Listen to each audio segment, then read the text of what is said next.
yung label namin. Wala kayong collab dito sa isa sa mga perform nyo ngayong gabi? Wala kayong, so kanya-kanya kayong performance. Bale, separate. Okay. Sa poster siguro no, parang collab. Okay.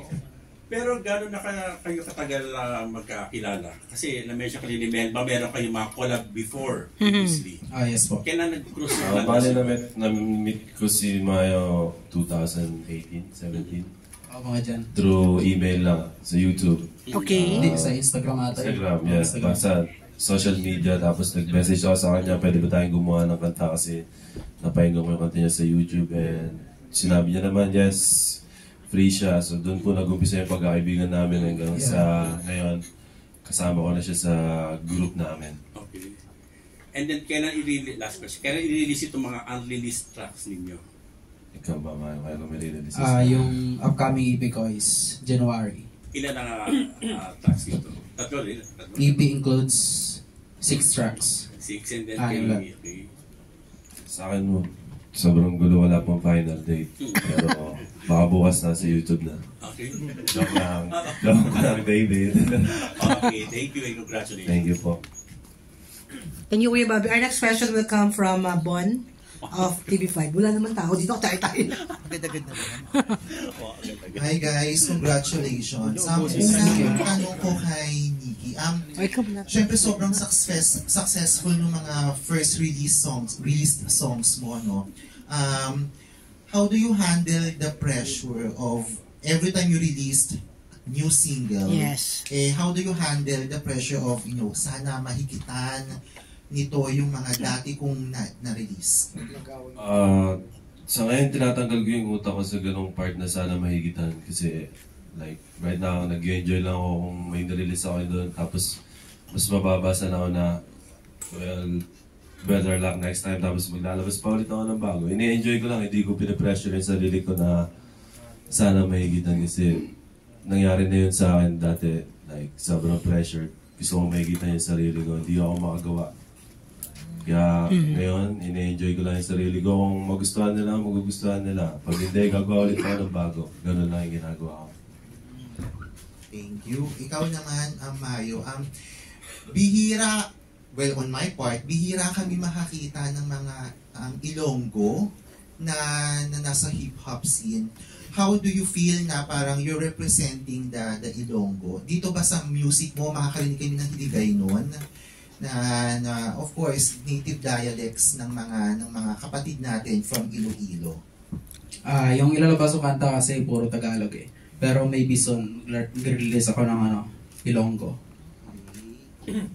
Yun, anong pakiramdam mo na parang you're getting the mainstream the mainstream platform and attraction para sa mga Hiligay noon, sa mga Ilonggo artists like you? Nabigyan ka ng pagkakataon ng Diamond Management to really raise up your career as someone from Western Visayas. Yeah, sobrang sarap kasi ma-recognize na yung talents ng mga Ilonggo. Dito natin sisimulan. Lastly, ikaw, Nikki, babalik ako sa iyo, no? Syempre, bukod sa music mo, sobrang hit din ng mga, mga content mo sa social media, particularly sa YouTube and sa Facebook. Ikaw, paano mo ginagawa yung bawat content mo, showing yourself, and without na deadma, kung anong mga maging reaction ng mga tao, diba? Kasi parang nakita namin sobrang nag-e-enjoy ka lang. Ikaw, paano mo hinahandle, paano mo ginagawa yung mga ganong content na sobrang hit? Not surprisingly, pero sobrang hit talaga. Sa mga content ko kasi, di ko pinag-iisipan yun.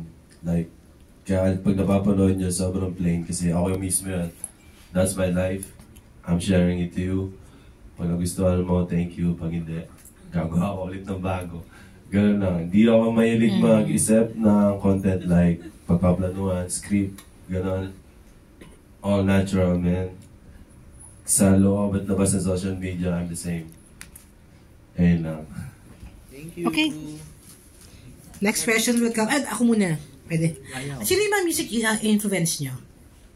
Nick? For me, locally, lahat ng mga nagsimula ng rap scene and Hollywood, like, lahat din ng mga nagsimula ng rap scene, pinapahinggan ko sila lahat. Kasi, naniniwala ko na iba yung mga talents at pati yung mga techniques nila sa paggawa. So, inaaral ko yan. Yan. Ikaw ba? Mayo, ikaw. Ako actually, di ko alam kasi dami kong pinapakinggan. Siguro lahat ng alternative bands sa Pinas. Like Yushay, Hale, Okay. mga ganun. Sino yung gusto nyo maka-collaborate, no? Given the chance.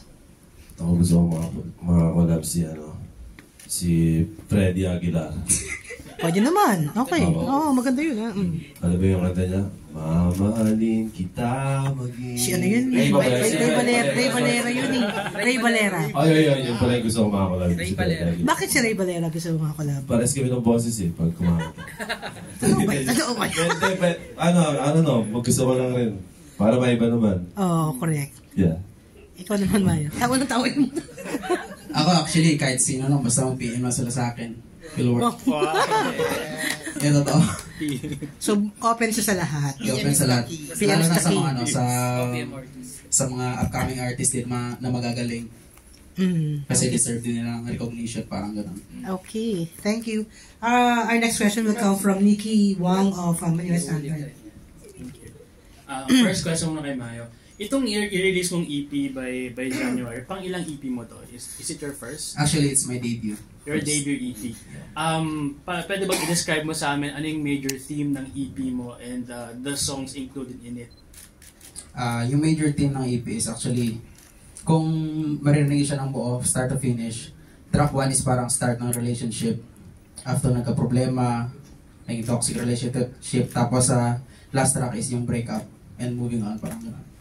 Wow. Tapos yung sound ng EP is actually parang combination siya ng alternative rock, may rap din, tapos hip-hop, parang gano'n. Basta hirap explain. Pagkaan nyo mamaya.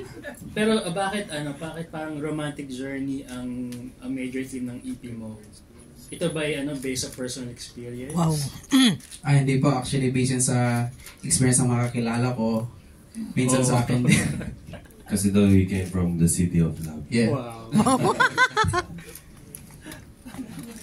Pero kasi yung theme ng EP, yung gusto ko yung concept yun yung start to finish ng relationship. Talaga may story. Yeah, may story siya. Thank you. Kay Nick naman, I think it was last year nang na-interview ka namin sa Subic, no? Sa yate. Sa yate. Alam mo na JD, Asan ha? na yan? Nasa yate. May kasi during that interview, ang sabi mo, parang you're trying to reinvent your music. Parang you're trying to parang release songs na hindi ganun ka-bold compared to your previous releases. So, itong 3 unreleased songs mo, ano naman ang concept ng mga music na daw? Itong concept ng mga music na to is same thing, may love song, tapos story of my life, of course, and broken hearts. Yung mga nito ngayon, yung mga maririnig nyo, yung mga topic ng mga ginawa ko. Nandun pa rin ako sa reinvention of myself na gusto ko maging grow up yung tunog ng sounds ko kaysa sa dati.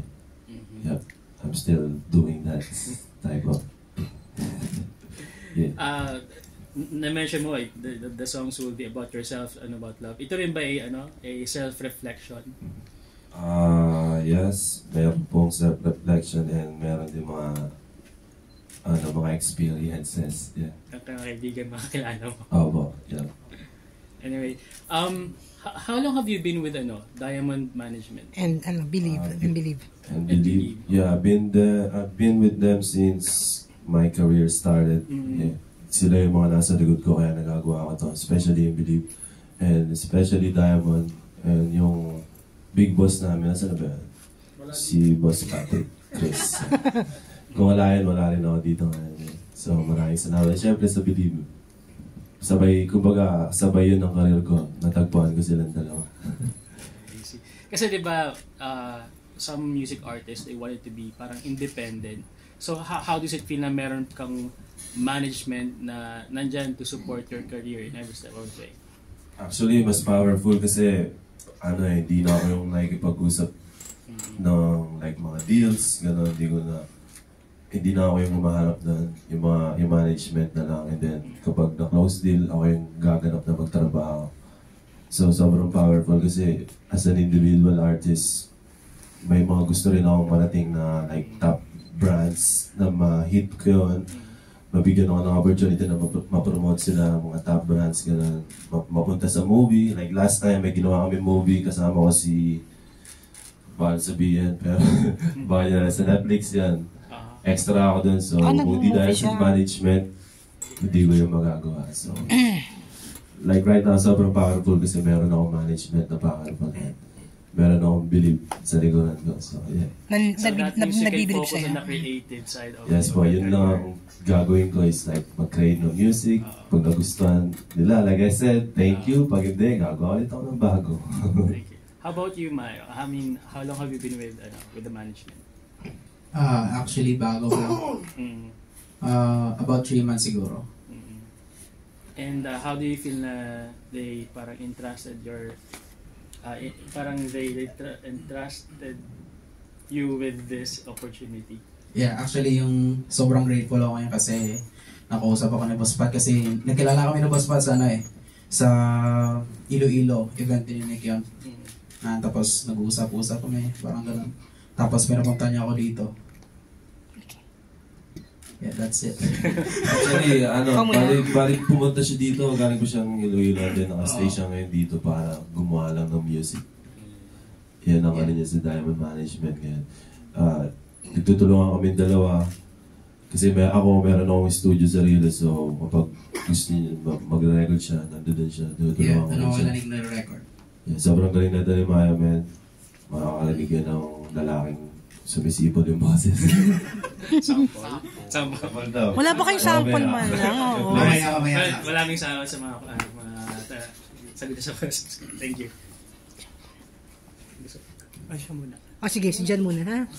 Okay, our next question will come from John Milo of Pillstar.com. Hello, Ayun dalawa, Josh. Tanong ka. Sige po. Kanina napag-usapan Ikaw ng last. collab. Napag-usapan ng collab.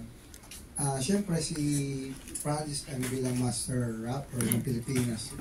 Tapos recently may big news ka. Willing kayong kapag-collab sa kay Francesca if ever? Batawa siya. Sige. I don't know. Hindi, siya yung anak ni Francis M. daw sa iba. Alam ko anong Bastoyo yun. Then, I don't know. Hindi ko alam. Like, medyo magulo yung scene dun sa kanila. So, maybe, yeah, maybe no. Bahala na si Diamond Management mag-usap sa. That's why we have a label like that. Ikaw, Mayo. Depende na siguro kung mag-play yung sound namin at yung mga trip sa music. Parang gano'n. At syempre, si Diamond Management yung bahala. Mag-decide. So, for Nick naman, nung natanggap ko yung invitation sa press ko na to, parang ni-YouTube ko yung mga music, no? Nag-research. Ikaw pala yung dahilan na wala na sumasagot ng matino kung saan pupunta. Ayun, tapos, first hit mo yung Winning Bee, di ba? Tapos, eventually, yung partner mo ngayon ay yung mo ngayon. So, ganong kalaking part yung partner mo ngayon sa career mo? Gaano ka, ano po? Kalaking part. Kalaking part? Sobrang laki kasi paano ko ba ma-explain? Kapag di ako makasulat, nandiyan siya. Kapag nakasulat ako ng kanta, nandiyan siya. Lalo na yung nag-boom yung career ko. Like, the lowest point of my life. Di niya ako iniwanan. So, sobrang laki. Ngayon na meron kami tinatamasa, meron mga ganito. Siyempre, nandiyan ba rin ako sa kanya. Siya yung maingay kanina pa pala. Asan ba siya? Natuwa siya kasi nakita niya ako. Love you. Sit naman. Salamat. Thank you. Napangiti daw si Jan. Okay, we're down to our last 2 questions. Pasensya na mabilis ang ating press con. Our next question will come from Josh Mercado of abscbn.com. Yung question ko muna para kay Nick. You have 800k followers sa Facebook, right? Aware ka dun sa celebrity status mo, sa fame. Paano mo ni-handle yung fame and yung support ng fans mo? Well, aware ako sa mga, kaya gaya na sinabi ko kanina, reinventing myself. Mas naging aware ako nung dumami sila kasi bawal na ako like, hindi lang bawal. Kumbaga mas gugustuhin ko na mag-share ng positive kesa sa negative. Yun ang isang awareness ko. And about fame, hindi ko sure. Ginagawa ko lang ito talaga, nag-enjoy lang ako. So, di ko rin masabi na sa sarili ko na meron akong fame, ganun. Kasi tutusin, pag regular days, makikita nyo ako sa palengke, namamalengke ako mag-isa lang. May mag-picture ako para makita rin ng tao na, si Nick, ganun din pala tao. Kasi super hit yung songs mo like sa TikTok. Yes, Parang, bro. who keeps you grounded or what keeps you grounded? Sino yung nagpapahumble sa'yo? Ito, sobrang na to. Or, may ganun bang scene sa life? Papaalala. Nagpapahapon Or nag-guide ng career path? Isa yung, syempre, my wife, Shobe, and siguro, pinaka nagpapahabol sa akin is yung pagiging madasalin ko kasi iniisip ko lang palagi na yung talento at kung ano yung meron ako ngayon ay hindi sa akin, hindi pinahiram lang. Anytime pwedeng kunin kahit mamaya. So, yun yung pinaka nagpapahambol sa akin. Yung last ko, sa music catalog mo, may in-expect ka ba? Or may song ba na hindi mo in-expect na mag-hit? May ganun ba? Yes, yun na rin. Bakit? Oh. Parang wala-wala lang ba yun? Hindi, I mean, kasi like, nung bago pa siya mag-hit, tinatanong ko yung sarili ko, ano ba ito mga pinagsasabi ko dito? Ba't parang sobrang bastos naman? Tapos kasabay nun sa album is meron pang isang kanta na gusto ko talaga mag-hit. Yung title nun is Mabagal Lang. Pero nagulat ako, mas hinaling pinili ng masa. So, can't complain. Yeah. Thank you. Our last question will come from Cesar Patingal of Net25. Ay, tanong ko for Nick. Nick, na marami ka na nabanggit about your music career, about your kung paano ka musically inclined. And right now, mas gusto namin makilala ka. Who are you? Kumbaga, other part of in our life, sino ka ba talaga?